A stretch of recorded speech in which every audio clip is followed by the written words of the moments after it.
우리 다 함께 사도신경을 고백하겠습니다. 나는 전능하신 아버지 하나님 천지의 창조주를 믿습니다.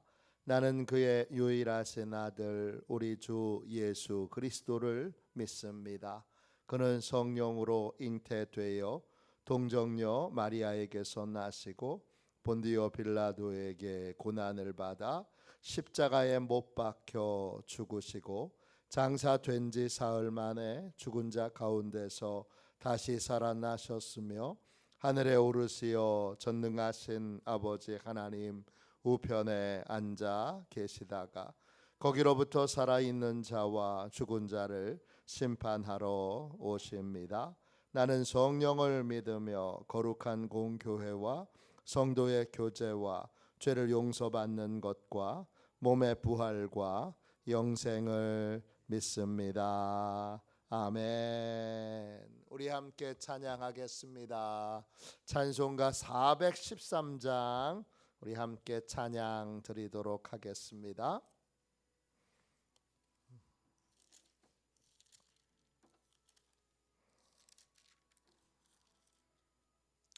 찬송가 413장입니다.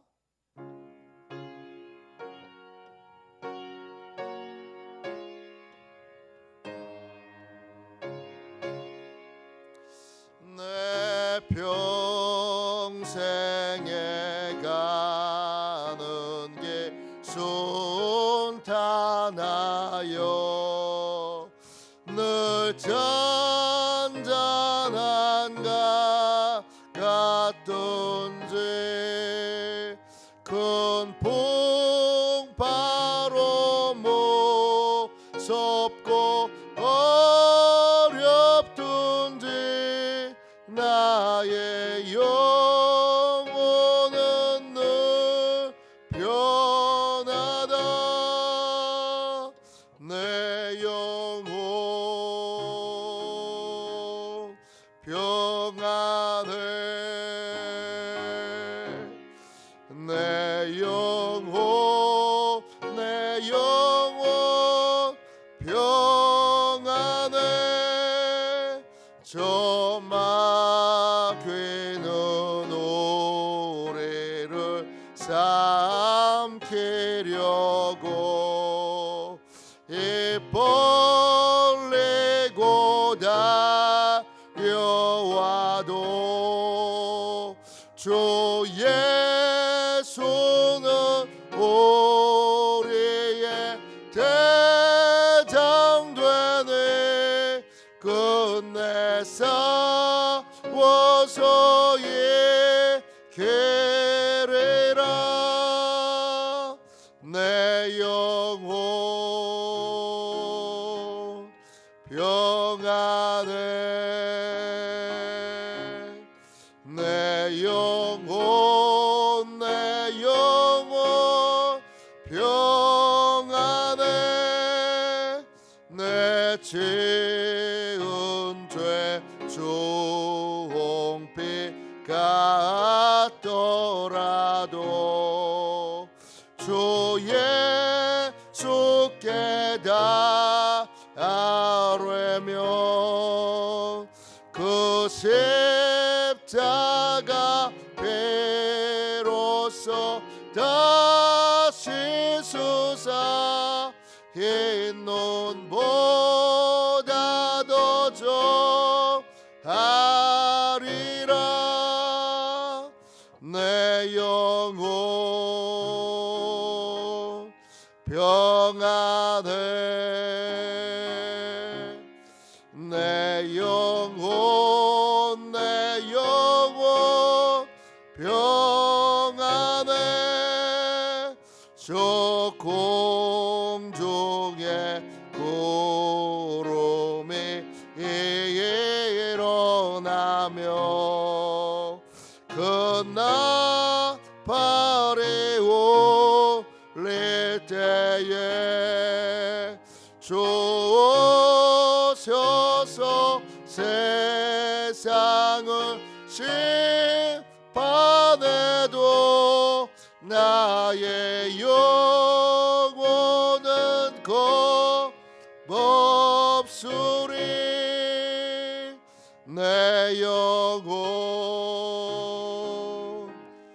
평안해 내 영혼 내 영혼 평안해.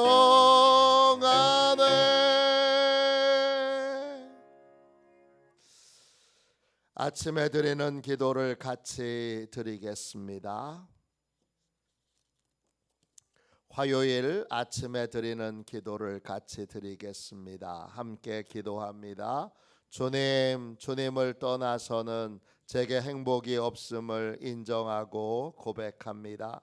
자비로운 주님, 이 시간 제게 임재해 주셔서 제 마음에 기쁨과 평안을 가득 부어주시고 제 모든 길을 인도하셔서 오늘 하루의 시간이 주님의 사명을 이루는 복된 날이 되길 원합니다.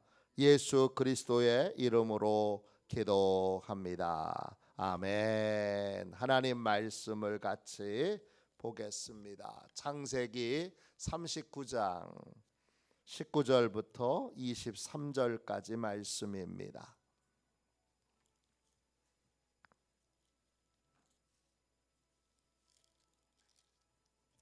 창세기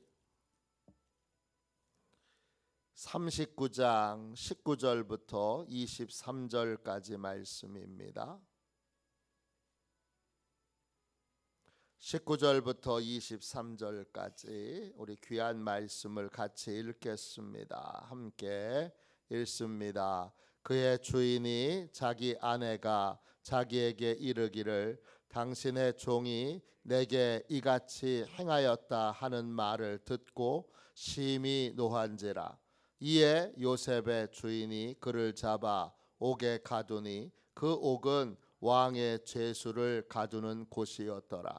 요셉이 옥에 갇혔으나 여호와께서 요셉과 함께 하시고 그에게 인자를 더하사 간수장에게 은혜를 받게 하심에 간수장이 옥중 죄수를 다 요셉의 손에 맡김으로 그 재반 사물을 요셉이 처리하고 간수장은 그의 손에 맡긴 것을 무엇이든지 살펴보지 아니하였으니 이는 여호와께서 요셉과 함께 하심이라. 여호와께서 그를 범사에 형통하게 하셨더라. 아멘. 주님의 말씀입니다.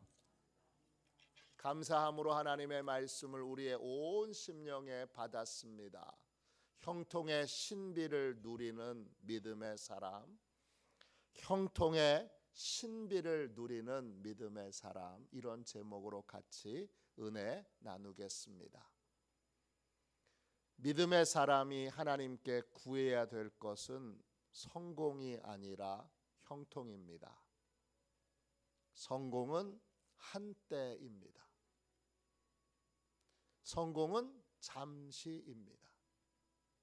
제가 말씀드렸죠. 저희 장인어른이 세브란스 신촌에 있는 세브란스 병원에 입원해 계실 때 제가 엘리베이터에서 제가 중고등학교 다닐 때에는 3대 재벌 중에 한 사람이었습니다. 그분이 거기 타고 계시더라고요. 지팡이 짚고. 그때 병원에서 치료받고 계셨고 재판도 아마 중이었습니다. 참 초라하더라고요. 텔레비전에서 뵐 때는 좀 등치도 있고 키도 크고 그런 줄 알았는데 막상 뵈니까 초등학생 같아요. 키가 작으시구나. 근데 참 초라했습니다. 한때는 세계를 누비고 다니고, 한때는 해외에 있는 기간이 200일이 넘어가는 그런 대단한 분이었는데 감히 저 같은 사람이 만날 수 없는 분이었는데 그 엘리베이터에서 같이 만났어요. 한 번만 만난 게 아니라 여러 번 만났어요. 인사도 드리고 제가 웬만하면 엘리베이터에서 인사 잘 안 하는데 그분은 좀 특별한 분이셔서 제가 인사도 했습니다. 하나님께 우리가 구해야 될 것은 성공이 아니라 형통입니다. 자녀를 위해서 여러분이 기도해야 될 것도 성공이 아니라 형통입니다. 성공과 형통은 어떻게 다른데요? 오늘 요셉이 형통합니다. 근데 이상합니다. 아버지 집에 있을 때는 형통하지 않았습니다. 형통이라는 말이 나오지 않았습니다. 형통은 언제 시작됐느냐? 요셉에게 형들에게서 팔려서 애굽에 갔을 때, 노예가 됐을 때 형통이 시작됩니다. 그리고 오늘 말씀 23절 보시면 감옥에 갇혔을 때 형통이 유지됩니다. 아버지 집에서 특별한 사랑을 받을 때 차색 옷을 입고 다른 형제들보다 더 특별한 사랑을 받을 때에는 형통하지 않았습니다. 형통은 사람이 주는 게 아니고, 형통은 사람을 의지할 때는 일어나지 않는 일입니다. 형통은 하나님과 함께 하신 결과로 나타나는 겁니다. 그죠? 오늘 말씀도 계속해서 21절도 23절도 형통의 이유가 하나님이 함께 하시기 때문입니다. 하나님이 함께 하신다는 게 뭐예요? 하나님이 함께 하시면서 아버지도 함께 하면 안 되는 거예요? 안 됩니다. 복의 통로가, 믿음의 대상이 아버지도 믿고 하나님도 믿을 때는 형통하지 않습니다. 언제 형통하죠? 믿음의 대상이 하나일 때만 형통합니다. 이 원리와 법칙은 반드시 이렇게 됩니다. 나는 하나님도 좋고 돈도 좋아. 형통할 수 없습니다. 나는 하나님도 좋고 그리고 권력도 좋아. 형통하지 않습니다. 형통은 믿음의 대상이 하나이고 또 소망의 대상이 하나일 때, 하나님밖에 믿을 것이 없고 그런 상황에도 하나님을 믿지 않는 사람들이 있습니다. 대부분이죠. 하나님밖에 믿을 것이 없는데 하나님만 믿는 사람, 그 사람이 형통한 사람입니다. 그 형통한 사람에겐 신비한 일이 일어나요. 저는 여러분에게도 또 여러분의 자녀들에게도 더 나아가 여러분의 손자들에게도 형통의 신비가 있기를 주님의 이름으로 축원합니다. 너무 신비한 일이에요. 이 신비한 일들이 우리의 삶에 일어나는 게 형통이에요. 첫 번째 뭐죠? 19절 보세요. 하나님이 함께 하시고 믿음의 대상이 하나님 한 분뿐이면 첫 번째 나타나는 신비가 뭐지요? 신비한 보호를 받습니다. 자, 19절 보세요. 이 보디발의 아내가 얼마나 대단한 여자인지 어제 설명드렸습니다. 보통 분이 아니에요. 일반적인 분이 아니에요. 대단한 분이에요. 철두철미하게 증거를 조작하고 확실한 증거라고 내밀고 또 요셉에 대하여 상처 입은, 요셉에 대하여 반대하는 반대파들을 끌어들여 거짓 증인을 딱 세우고 그리고 보디발에게 죄책감을 갖게 함으로 막 몰아붙입니다. 정말 보통 분이 아니에요. 대단한 분이에요. 그런데 그 이야기를 듣고 19절 보세요.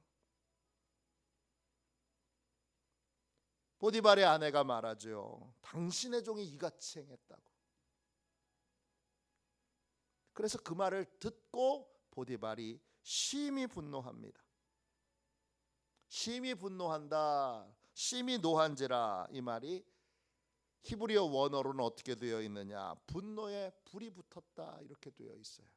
그때 그 분노는 아프예요. 아프. 뜻은 콧구멍이란 뜻이에요. 화가 나면 콧구멍에서 뜨거운 바람이 나오죠. 그 형상이에요. 불이 붙였다, 불이 붙었다라는 말은 촛불을 켠다는 뜻이에요. 막 분노가 끌어올라서, 그래서 타올라서, 그래서 모든 육체를 그 분노가 지배하고 다스리는 상태가 되는 거예요. 이게 심히 노한지라예요. 자, 보디발은 누구죠? 친위대장이에요. 친위대장, 히브리어로 탐바흐예요. 뜻은 뭐냐? 사형집행자라는 뜻이에요.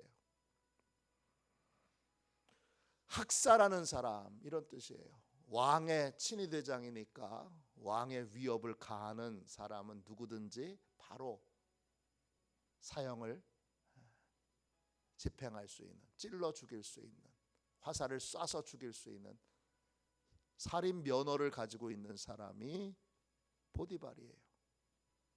자, 아내를 겁탈하려고 들었습니다. 그리고 그 대상은 노예입니다. 이집트의 속담 가운데 이런 말이 있습니다. 당나귀와 노예의 차이는 말을 하느냐 말을 못하느냐의 차이다. 요셉은 당나귀하고 똑같은 존재인 거예요. 자, 아내를 겁탈하려고 들었던 당나귀를 죽여야 됩니까? 아니면 감옥에 가둬야 됩니까? 이건 백발백중 죽여야 되는 거죠.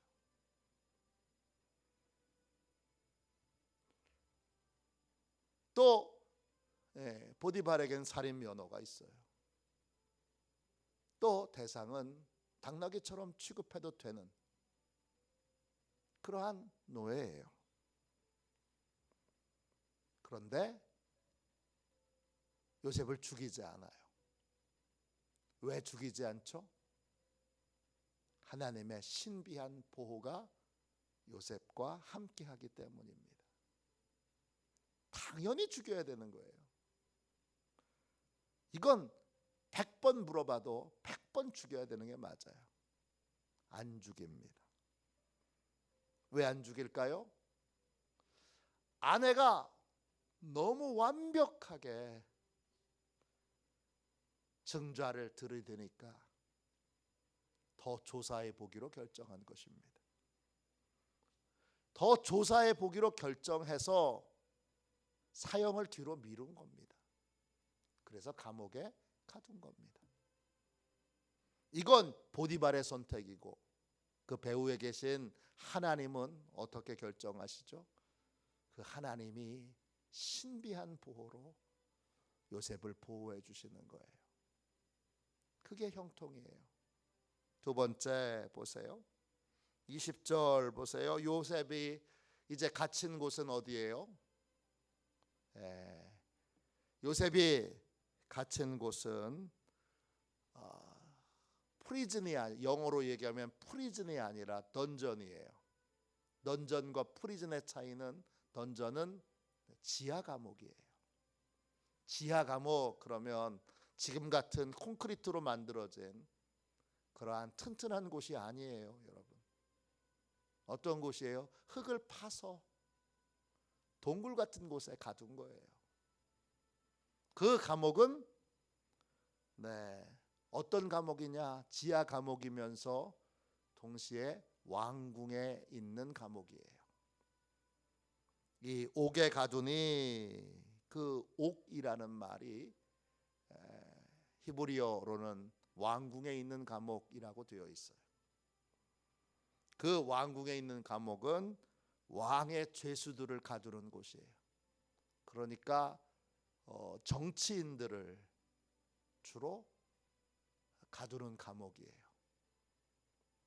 좋은 감옥이에요. 감옥 중에 좋은 곳은 없지만 감옥 중에 굳이 따진다면 최고 좋은 곳이에요. 왜? 정치인들을 가두고 있으니까.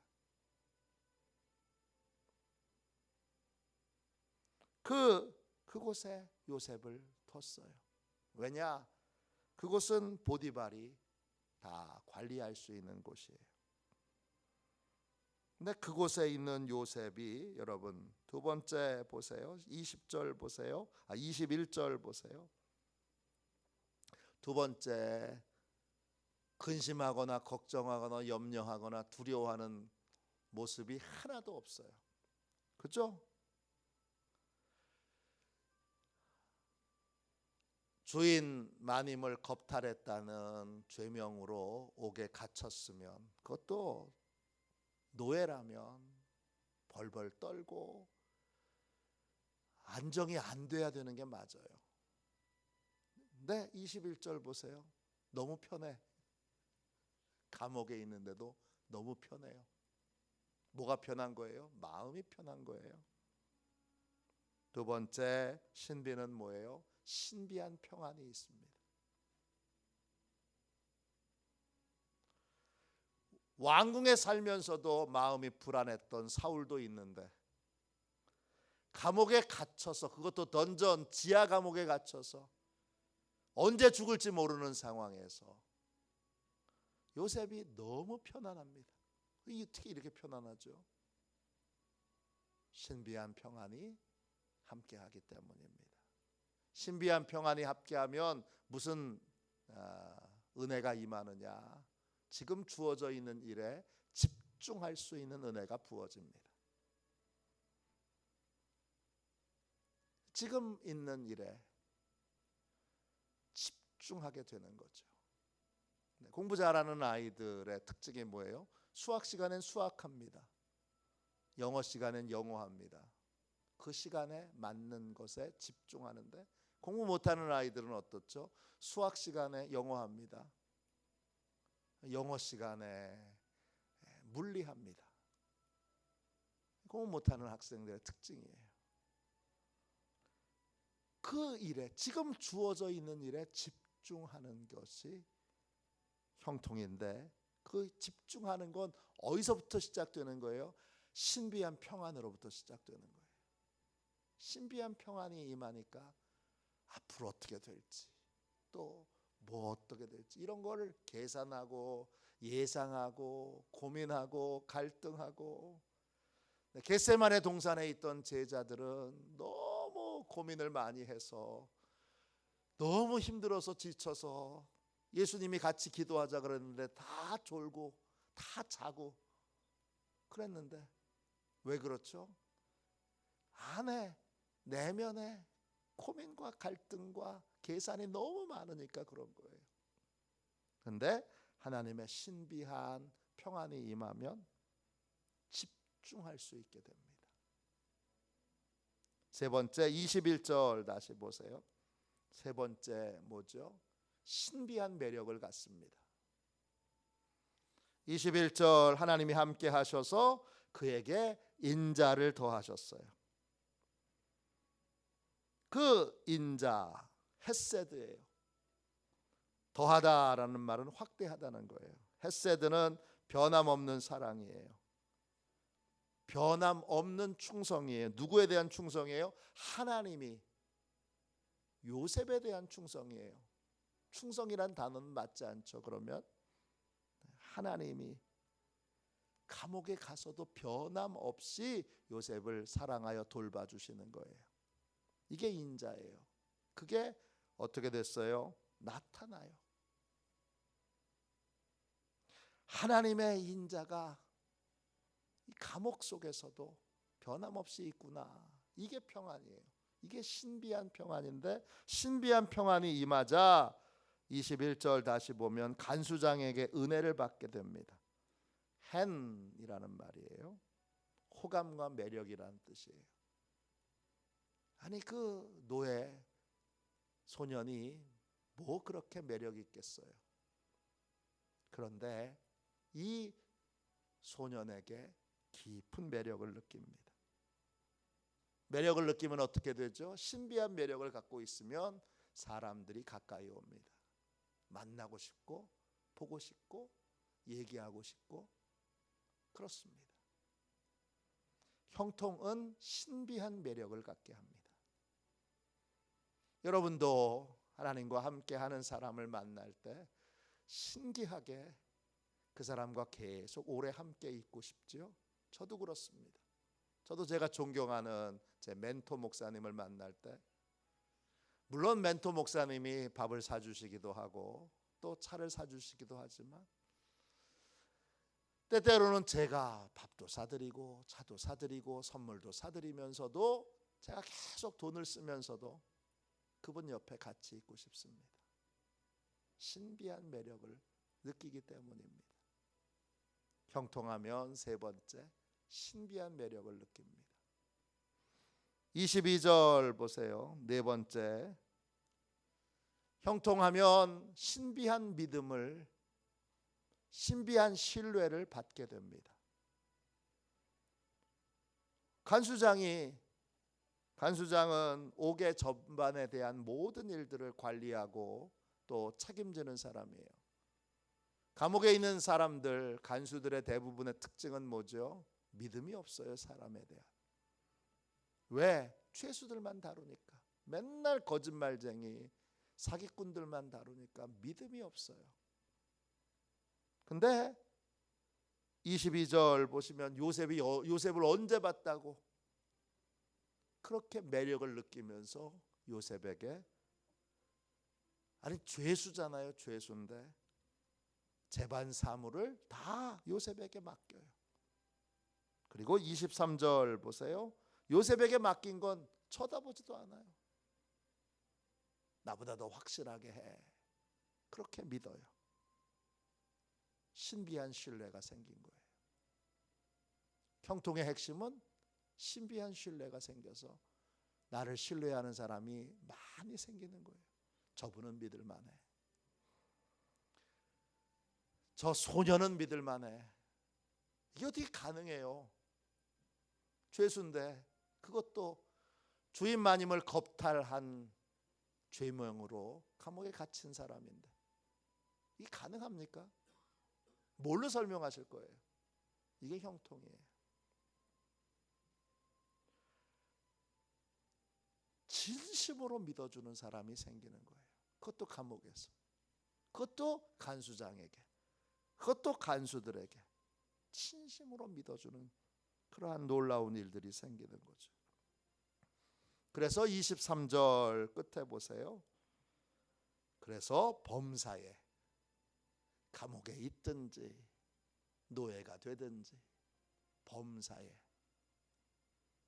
형통하게 하셨더라 그랬어요. 그 형통은 히브리어로 찰라흐예요. 번성하고 성공하는 거예요. 앞서 나가는 거예요. 번창하는 거예요. 그렇게 보면 성공과 형통은 같은 것처럼 보여요. 단어 뜻으로만 보면 그렇지만 본질은 전혀 다르고 내용도 전혀 달라요. 요셉의 형통을 우리는 배워야 돼요. 그리고 형통의 원리를 따라야 돼요. 그래서 나도 성공한 사람이 아니라 형통한 사람이어야 되고, 우리의 자녀도 성공한 사람이 아니라 형통한 사람이어야 되고, 우리의 손주도, 우리의 가문에 있는 모든 사람도, 우리 교회 모든 성도들도 성공하는 사람이 아니라 형통하는 사람이 돼야 돼요. 형통의 핵심은 복의 통로를, 믿음의 대상을 하나로 두는 거예요. 그래서 여러분, 하나님을 확실히 자녀들에게 믿게 하는 게 중요해요. 공부 잘 가르쳐서 막 영어를 유창하게 하는 것보다, 그리고 특별한 자격증을 갖게 하는 것보다 하나님만을 믿고 신뢰하는 사람이 되도록 가르치는 게 더 중요해요. 이게 비교할 수 없을 만큼 비교할 수 없죠. 절대 비교할 수 없습니다. 성공시키려고 그렇게 혈안이 돼서 학원도 막 서너 개씩 그렇게 열심히 그 큰 돈을 들여서 보내는 부모라면 그거 하지 말고 신앙을 가르치셔야 됩니다. 예수 똑바로 믿도록 가르쳐야 되고 하나님만을 신뢰하는 사람으로 가르쳐야 됩니다. 그리고 잘 믿음을 가르쳤다면 부모에게서 떠나보내야 됩니다. 내가 집 사줘야지, 내가 차 사줘야지, 아유 내가 뭘 해줘야지. 여러분이 만일에 그런 생각으로 자녀를 양육하고 계신다면 여러분이 형통의 걸림돌이에요. 내가 뭘 해줘야지. 야곱이 요셉의 형통의 걸림돌이었던 것처럼, 그래서 하나님이 신비한 방법으로 옮겨주셨잖아요. 그래서 형통이 시작됐잖아요. 그것처럼 부모인데 평생 나는 자녀의 노예가 돼야지 이렇게 생각하는 부모들이 꽤 많아요. 결혼해도 이것도 해주고 저것도 해주고 이것도 해주고 저것도 해주는데 그럴수록 그 자녀는 무능력한 자가 되죠. 어려움을 극복하지 못하는 인생, 문제를 해결하지 못하는 인생, 다른 사람에게 신뢰를 받지 못하는 인생, 하늘의 평안을 누리지 못하는 인생이 되지요. 무기력한 자녀를 만드실 거예요? 아니면 형통한 자녀를 만드실 거예요? 그건 부모의 결정에 달려 있습니다. 믿음을 심어줄 거냐, 아니면 세상적인 공부나 가르칠 거냐. 여기에 여러분 형통한 자녀로 키울 것이냐 아니면 무능한 자녀로 키울 것이냐를 결정하게 됩니다. 오늘 형통의 신비를 깨달았으니까 이제부터는 내 자녀가 형통한 사람이 되도록 하나님만을 믿고 하나님만을 의지하기로 그렇게 결단하고, 나도 형통한 사람 되고 우리의 자녀도 형통한 사람 되도록 형통의 원리를 따라 사는 복되고 귀한 하나님의 백성들이 다 되시기를 주님의 이름으로 축원합니다. 기도하겠습니다. 자비로우신 하나님, 은혜와 사랑을 감사합니다. 주여, 성공이 아닌 형통하기 원합니다. 내 아들과 딸이, 이 소중한 자녀가, 소중한 손주들이, 우리 교회 소중한 어린이들, 청소년들, 청년들이, 청장년들이 형통하기 원합니다. 진심으로 원합니다. 주님, 가정에서 믿음을 잘 가르치게 해주시고 믿음을 잘 가르쳐 떠나보냄으로 형통의 삶을 사는 귀한 은혜가 임하도록 하나님의 거룩한 손에 자녀들을 온전히 맡기고 자녀들이 하나님만을 신뢰하는 사람이 되도록 철저하게 가르치는 그러한 복되고 귀하고 지혜로운 믿음의 부모가 되게 하여 주옵소서. 오늘 이 새벽에 간절히 기도합니다. 주여, 기도할 때 형통의 은혜를 주셔서 가정이, 교회가, 가문이 형통할 수 있도록 큰 은혜를 내려 주시옵소서. 거룩하신 예수님의 이름으로 간절히 기도하옵나이다. 아멘. 주기도문 하겠습니다. 하늘에 계신 우리 아버지, 아버지의 이름을 거룩하게 하시며 아버지의 나라가 오게 하시며 아버지의 뜻이 하늘에서와 같이 땅에서도 이루어지게 하소서. 오늘 우리에게 일용할 양식을 주시고 우리가 우리에게 잘못한 사람을 용서하여 준 것 같이 우리 죄를 용서하여 주시고 우리를 시험에 빠지지 않게 하시고 악에서 구하소서. 나라와 권능과 영광이 영원히 아버지의 것입니다. 아멘.